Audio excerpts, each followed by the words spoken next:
Vous êtes nombreux parmi les commerçants et entrepreneurs à faire ce qu'on appelle des actes de commerce sans savoir réellement la valeur juridique de ces actes de commerce-là. Si vous voulez avoir la suite de cette vidéo, regardez-moi jusqu'à la fin et n'oubliez pas surtout de vous abonner sur ma chaîne YouTube. Mesdames et messieurs, bonjour, je suis Amadou Alikan, coach formateur en droit des entreprises, certifié par ELA Afrique Legal, qui est un cabinet juridique international spécialisé en legal tech, en conception de legal bot. J'accompagne les entrepreneurs et les commerçants à avoir une culture juridique de l'activité commerciale et entrepreneuriale. Aujourd'hui, on va voir ce qu'on appelle la cession de fonds de commerce.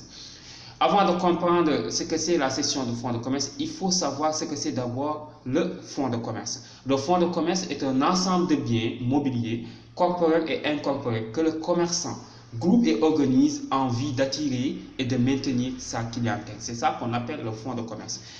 Et le fonds de commerce, c'est des actes de commerce que le commerçant fait régulièrement. Et parmi ces actes de commerce-là, il y a ce qu'on appelle la cession de fonds de commerce. La cession de fonds de commerce, c'est une opération, donc une opération qui passe par la vente ou la location. Donc la cession, c'est quand le commerçant qui est le propriétaire du fonds de commerce, il cède une partie de ses actifs, soit par la vente ou par la location. C'est ce qu'on appelle la cession de fonds de commerce. Et cette opération-là, de grande valeur-là, elle est réglementée juridiquement. Il y a ce qu'on appelle d'abord les conditions générales, comme toute forme de contrat. Il faut la capacité des parties, il faut le consentement ne doit pas être vicié, il faut un objet et il faut une cause licite. Comme toute forme de contrat, il faut respecter d'abord ces conditions générales-là. Par la suite, il y a ce qu'on appelle les contrats relatifs à la cession de fonds de commerce qui répond aux conditions de forme.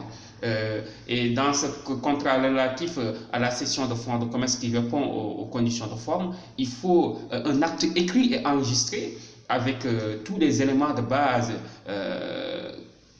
y compris dans le contrat de cession, à savoir la valeur des marchandises, le délai de livraison, et le droit d'enregistrement. Il y a tous ces éléments-là qu'il faut inclure dans le contrat de cession de fonds de commerce. Si vous voulez avoir des vidéos relatives aux contrats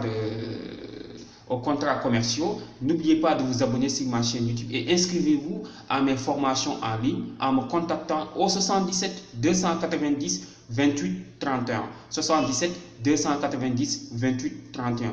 Je vous remercie et je vous donne rendez-vous la semaine prochaine. Au revoir.